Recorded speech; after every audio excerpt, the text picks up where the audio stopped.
Hallelujah. सभी को जय मसीह की।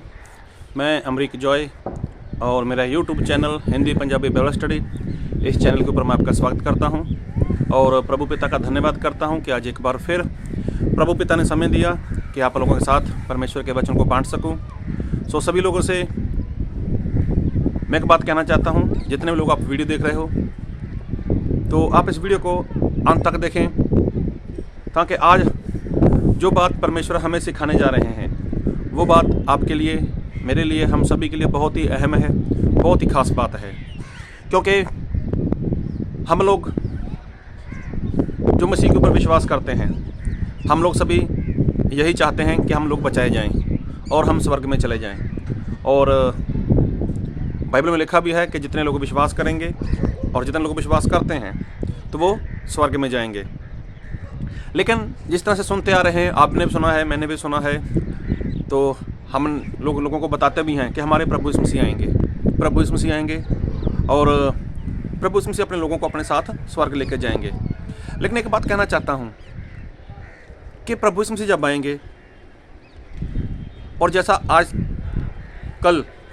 आज तक प्रचार हो रहा है, जब बरसों से सुनते आए हैं कि प्रभु यीशु मसीह जब आएंगे, तो प्रभु यीशु मसीह जब आएंगे तो वो चोर के नहीं आएंगे।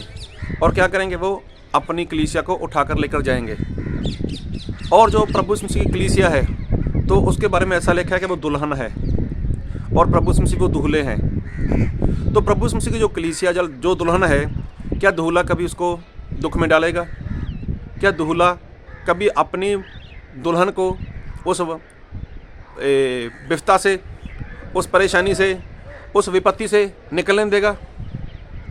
तो लोगों का ज़्यादातर मानना यही है कि लोग ऐसा सिखाते हैं, ऐसा सुनकर बैठे हैं कि प्रभु यीशु मसीह आएंगे और जब भी आएंगे तो वो मसीह का जो विरोधी है, जिसको एंटी क्राइस्ट बोलते हैं, उसके जो समा दिया है 7 साल का, उसके पहले प्रभु यीशु मसीह अपनी दुल्हन को, अपनी कलीसिया को, अपनी मंडली को उठा ले जाएंगे। तो खैर, लोग ऐसा बोलते हैं, बड़े से बड़े सेवक लोग, पास्टर लोग जिसे सिखाते हैं। तो आप सेवक हो सकते हो, आप पास्टर हो सकते हो, आप कोई परमेश्वर के दास हो सकते हो, या फिर आप एक विश्वासी हो सकते हो। चलो, इस बात को मैं अभी यहीं पर रुकता हूँ और मैं एक बात पूछना चाहता हूँ। मान लो अगर प्रभु यीशु मसीह ऐसा करते हैं कि जो एंटी क्राइस्ट का राज है, जो एंटी क्राइस्ट को समा दिया गया है 7 साल का, अगर उसके पहले प्रभु यीशु मसीह आ जाते हैं, मान लो, इसके ऊपर चर्चा बाद में करते हैं। अगर ऐसा होता है कि प्रभु यीशु मसीह पहले आ जाते हैं, आप पास्टर हो, आप विश्वासी हो, आप कोई भी हो, तो क्या आप प्रभु यीशु मसीह के साथ जाने के लिए तैयार हो? जैसा लोगों ने सिखाया है, लोगों ने बताया है कि उस दुख में नहीं जाना पड़ेगा, उस क्लेश में, जो महाक्लेश आने वाला है, जो बड़ी बड़ी विपत्तियां आने वाली हैं, तो उसमें जो मंडली है, जो कलीसिया है, जो दुल्हन है, उसमें नहीं जाएगी। चलो, किसी तरह से अगर ऐसा होता है किसी तरह से, तो क्या आप उसके साथ जा सकते हो? मान लो अभी प्रभु यीशु मसीह आ जाएं, तो क्या आप उस दुल्हन में शामिल हो, उस मंडली में, उस कलीसिया में शामिल हो? क्या जवाब आपका? आप कमेंट में लिख देना,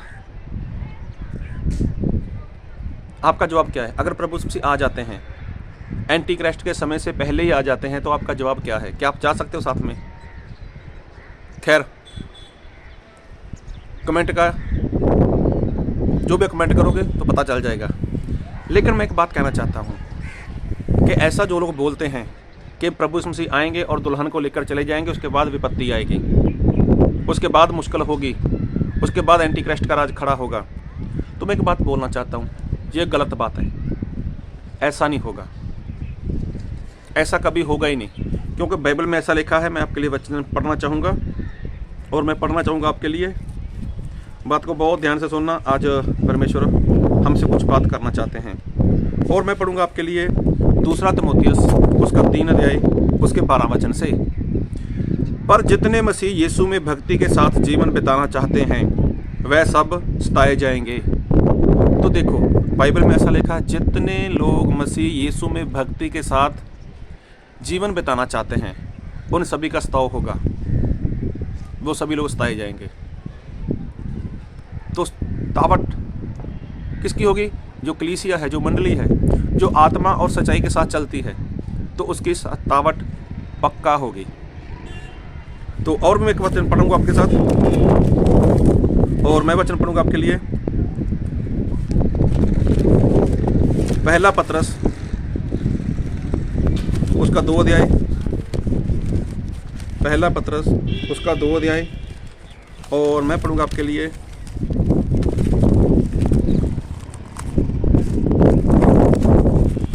पहला पतरस 2 अध्याय उसका पढ़ूंगा 21 वचन। और यहाँ पर ऐसा लिखा है, और तुम इसी के लिए बुलाए भी गए हो, क्योंकि मसीह भी तुम्हारे लिए दुख उठाकर तुम्हें एक आदर्श दे गया है कि तुम भी उसके पद चिन्हों पर चलो। तो देखो, परमेश्वर ने बुलाया इसीलिए, अरे परमेश्वर ने इसीलिए बुलाया है कि उसके लिए हम दुख उठाएं। तो भक्ति के साथ उम्र काटना चाहोगे, आत्मा और सच्चाई के साथ चलोगे, तो तावट पक्की है। और बाइबल में लिखा भी है, जो पढ़ा पतरस में, कि प्रभु यीशु मसीह ने बुलाया इसीलिए कि हम उसके साथ दुख उठाएं, उसके पद चिन्हों पर चल सकें। और भी लिखा है पहला पतरस उसका 4 अध्याय उसका 16 वचन, यदि मसीही होने के कारण दुख पाए तो लज्जित ना हो, पर इस बात के लिए परमेश्वर की महिमा करें। तो देखो, अगर मसीह में हो, मसीह के कारण तुम्हें कोई दुख देता है, तो शर्मिंदा नहीं होना, लज्जित नहीं होना, लेकिन क्या करना है? आनंद करना है, परमेश्वर की महिमा करनी है। तो देखो, जब इंसान की तावट होती है ना, जब इंसान को परेशान किया जाता है, तो ये भी एक परमेश्वर की महिमा है। और ये महिमा परमेश्वर किसी ऐरे गहरे को नहीं देंगे। और यीशु मसीह के पीछे चलने वाले कोई ऐरे गहरे लोग नहीं है। प्रभु यीशु मसीह के पीछे वही चल सकता है जो आत्मा और सच्चाई के साथ परमेश्वर के पीछे चलना चाहे। तो प्रभु यीशु मसीह ने आपको आशीष देने के लिए, अरे चंगाई देने के लिए, छुटकारा देने के लिए, बड़ा घर देने के लिए, बड़ी गाड़ी देने के लिए, बच्चे देने के लिए, आपकी शादी हो जाए, आपको जॉब मिल जाए, आपके शराफ टूट जाएं, आपका बैंक बैलेंस बढ़ जाए, तो ऐसी बातों के लिए प्रभु यीशु मसीह ने कहाँ बुलाया किसी को? तो बाइबल में तो ऐसा लिखा है कि प्रभु यीशु मसीह ने बुलाया किस लिए? दुख उठाने के लिए, क्योंकि प्रभु यीशु मसीह ने खुद भी दुख उठाया है। और प्रभु यीशु मसीह ने जो रास्ता हमारे लिए छोड़ा है, तो हमें उसी पद चिन्हों के ऊपर चलना है, उसी के ऊपर हमें चलना है। एक बार फिर पढ़ूंगा पहला पतरस 2 का 21 वचन, और तुम इसी के लिए बुलाए भी गए हो, क्योंकि मसीह भी तुम्हारे लिए दुख उठाकर तुम्हें एक आदर्श दे गया है कि तुम भी उसके पद चिन्हों पर चलो। तो देखो, प्रभु यीशु मसीह के साथ ऐसा हुआ है। तो प्रभु यीशु मसीह ने बुलाया भी इसीलिए इंसान को, प्रभु यीशु मसीह ने बुलाया भी इसीलिए है कि हम भी उसके साथ दुख उठाएं। और फिर वचन लिखा है फिलिपिया उसका 1 अध्याय उसका 29 वचन, क्योंकि मसीह के कारण तुम पर जय अनुग्रह हुआ कि ना केवल उस पर विश्वास करो, पर उसके लिए दुख भी उठाओ। तो देखो, ये तो अनुग्रह वाली बात है। अरे ये तो बहुत बड़ा अनुग्रह है इंसान के ऊपर, कि जब उसका प्रभु यीशु मसीह के नाम के कारण सताव होगा, जब उसके नाम के कारण, परमेश्वर के नाम के, प्रभु यीशु मसीह के नाम के कारण किसी इंसान का सताव होता है, जब उसको कोई परेशान करता है, उसको मारते हैं, उसको पीटते हैं, उसको जलील किया जाता है, तो ये क्या है? ये तो परमेश्वर का अनुग्रह है। और ये अनुग्रह हर इंसान के ऊपर नहीं होने वाला।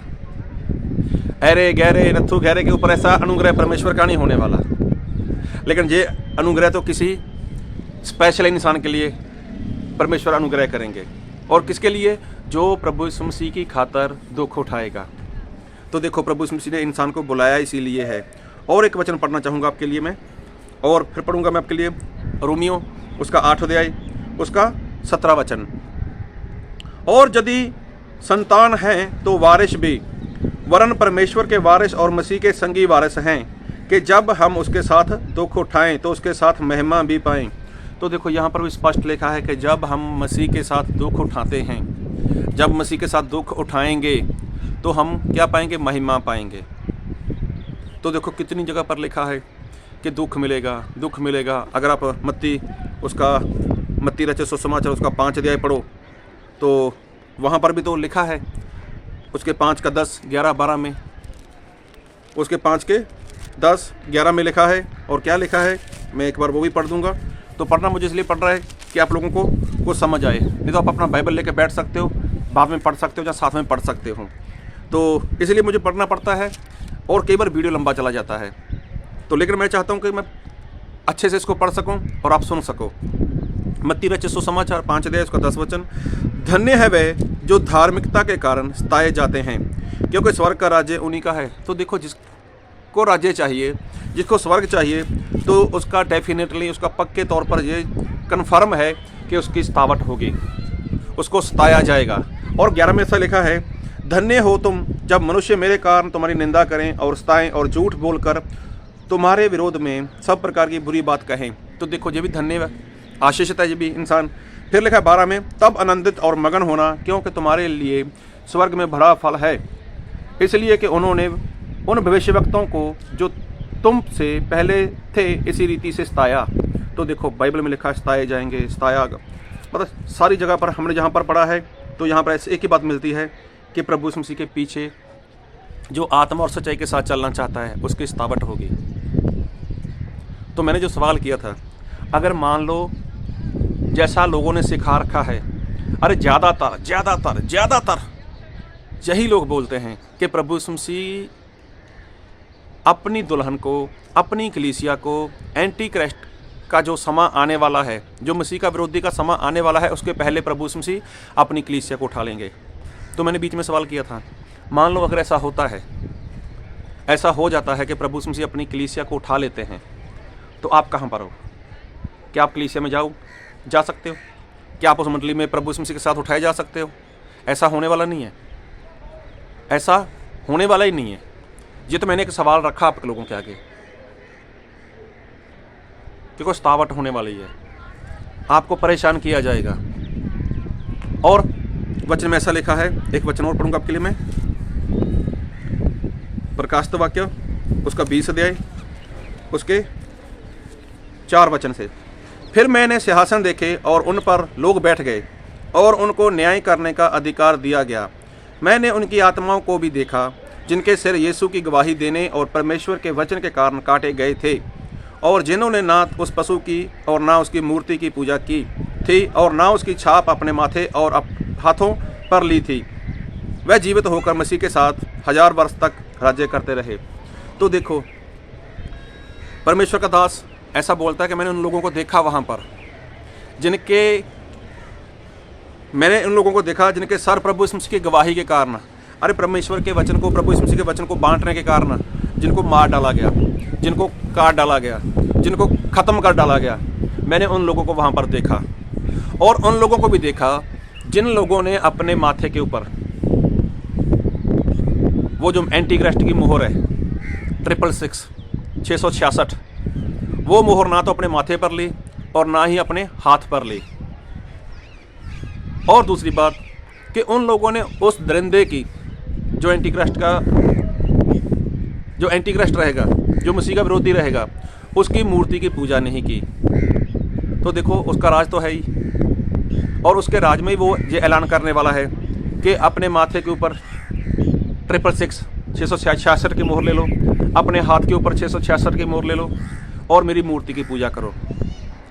अगर वहाँ पर प्रभु यीशु मसीह की कलीसिया है ही नहीं, अगर उस पृथ्वी के ऊपर प्रभु यीशु मसीह की मंडली है ही नहीं, तो फिर वो किसको आज्ञा देने वाला है इसे?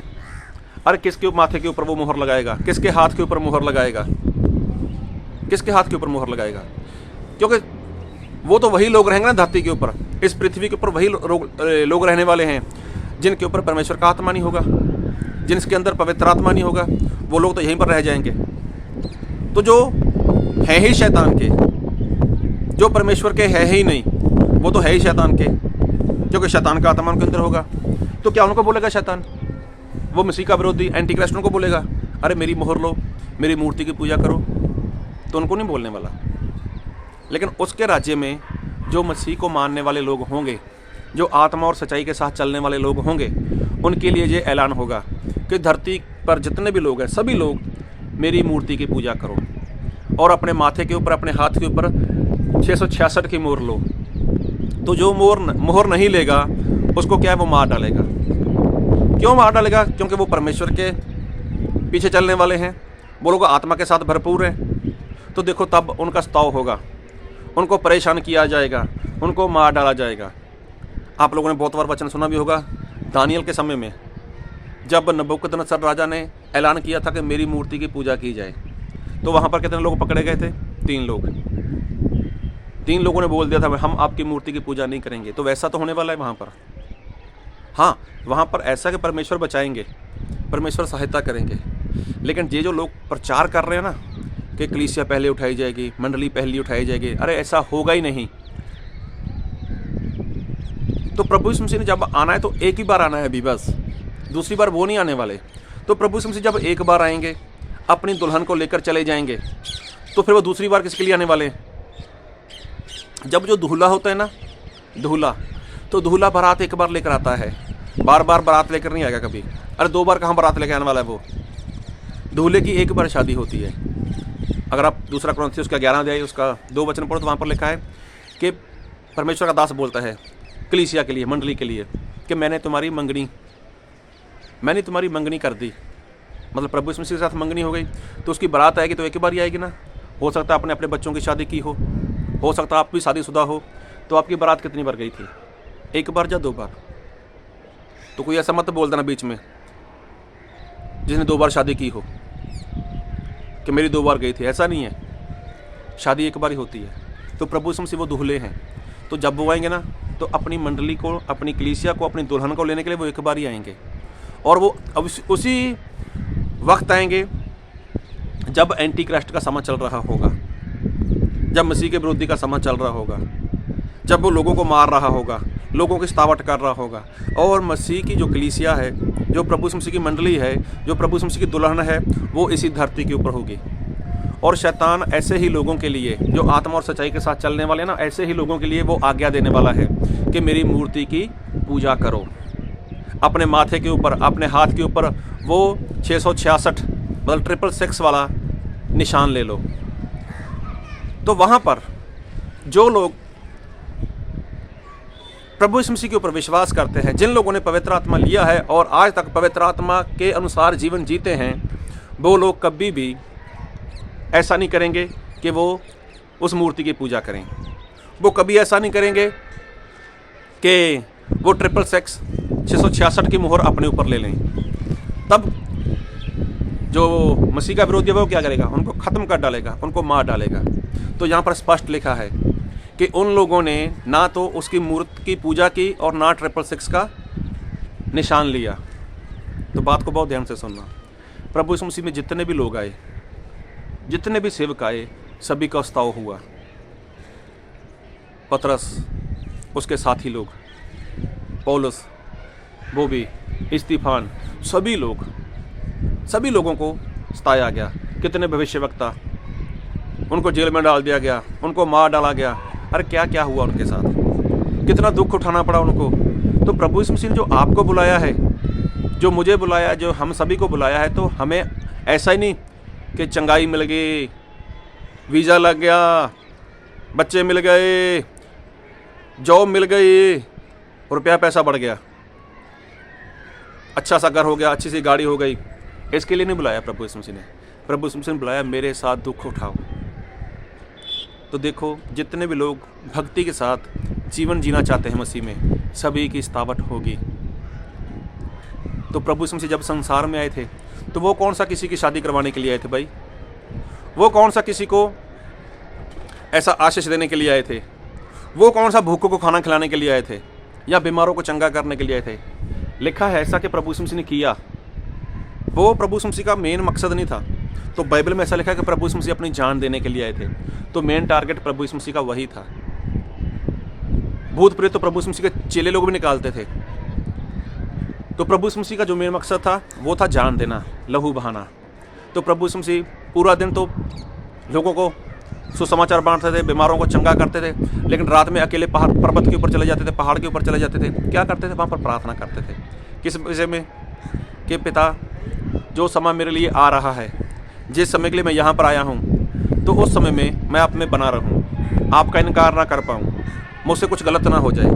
तो देखो, प्रभु यीशु मसीह ने 3.5 साल तक रात भर प्रार्थना करते थे, क्योंकि वो जानते थे कि आगे का जो समय है कितना दुख उठाना है मुझे, कितना कुछ झेलना है मुझे। तो ऐसी बातों के लिए प्रभु यीशु मसीह ने प्रार्थना करनी शुरू की थी। तो दुष्ट आत्मा के लिए वाली बात नहीं है। अरे चेले लोग, वो भी तो दुष्ट आत्मा निकालते थे, वो भी सुसमाचार बांटते थे, वो भी बीमारों को चंगा करते थे। तो वो कौन सा पूरी पूरी रात प्रार्थना करते थे? तो कहीं पर ऐसा है ही नहीं कि वे चेले लोग प्रार्थना करते थे। प्रभु यीशु मसीह एक साइड पे बैठकर प्रार्थना करते थे तो चेले लोग आराम से सोते थे। लेकिन प्रभु यीशु मसीह ने जो प्रार्थना की थी वो अपने आप को बचाने के लिए की थी, कि मैं उस समय में उस दुख को उठा सकूं, मैं उस पीड़ा को, उस दर्द को सहन कर सकूं, और मेरे मुंह से कुछ भी ऐसा ना निकल जाए कि जिससे कुछ गलत हो जाए। तो देखो प्रभु यीशु मसीह ने कितना बड़ा दुख उठाया। तो ऐसा ही दुख उठाने के लिए प्रभु यीशु मसीह ने आपको, मुझे बुलाया है, हम सभी को बुलाया है।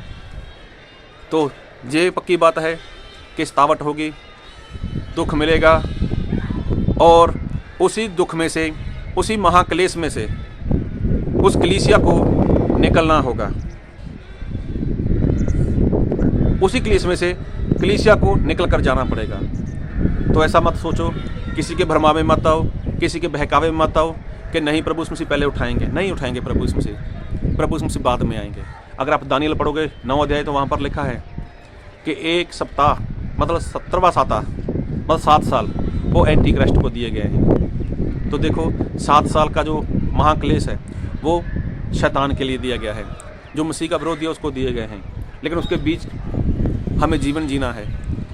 और दूसरी बात, हमें उस बात के लिए तैयार होना है। तो जब प्रभु यीशु मसीह प्रार्थना करते थे पूरी पूरी रात, तो हमें भी प्रार्थना में रहना है, एक दूसरे के लिए प्रार्थना करनी है, ताकि जब भी वो समय हमारे ऊपर आए तो हम प्रभु यीशु मसीह का इनकार ना करें, हम लोग प्रभु यीशु मसीह से दूर ना हो जाएं, और हम मौत को देखकर कभी डरे ना। तो देखो सतावट तो है, दुख तो है, लेकिन आज आप सोचो, आज आप देखो कि उस समय में अगर आपका जाना होता है, हम लोग चले जाते हैं, तो हमारा क्या होगा? क्या हम सहन कर पाएंगे? क्या हम किसी को क्षमा कर पाएंगे?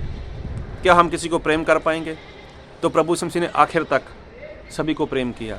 अरे क्रूस पर भी चढ़ गए, तब भी प्रभु यीशु मसीह ने बोला, हे पिता इनको क्षमा कर, जे लोग नहीं जानते कि क्या करते हैं। देखो आखिर तक प्रभु यीशु मसीह ने प्रेम किया। तो क्या ऐसा हम कर पाएंगे? और तभी होगा जब पवित्र आत्मा होगा, क्योंकि पवित्र आत्मा की सहायता के बिना इंसान कुछ भी नहीं कर सकता। तो जितना कुछ प्रभु यीशु मसीह ने किया, तो प्रभु यीशु मसीह ने पवित्र आत्मा की सहायता से किया। वो भी तो एक इंसान बन कर ही आए थे, और शून्य बन कर आए थे, जिसको जीरो बोलते हैं, जीरो बन कर आए। तो देखो संभल जाओ, जो ऐसे बहकाते हैं, जो ऐसे भरमाते हैं, उनको पूछो बाइबल से, उनको सवाल करो आप कि आप लोग हमें क्या सिखा रहे हो और बाइबल क्या बता रही है। तो देखो 2 तीमुथियुस 3:12 में लिखा है, सभी लोग सताए जाएंगे। अगर आप आत्मा सच्चाई के साथ चलोगे तो आपकी सतावट है। आप इस बात को झुठला नहीं सकते। पतरस भी बोलता है, कितने चेले हुए, अरे सभी का सताव हुआ है, तो फिर आप, क्या हमारा नहीं होगा? हमारा भी होगा, लेकिन उसके लिए हमें तैयार होना है। इसलिए आज से, अभी से परमेश्वर के अनुसार जीवन जीना शुरू करो, आत्मा के साथ भर जाओ और प्रार्थना में बढ़ते जाओ। प्रभु सभी को बहुत आशीष दे। आमीन।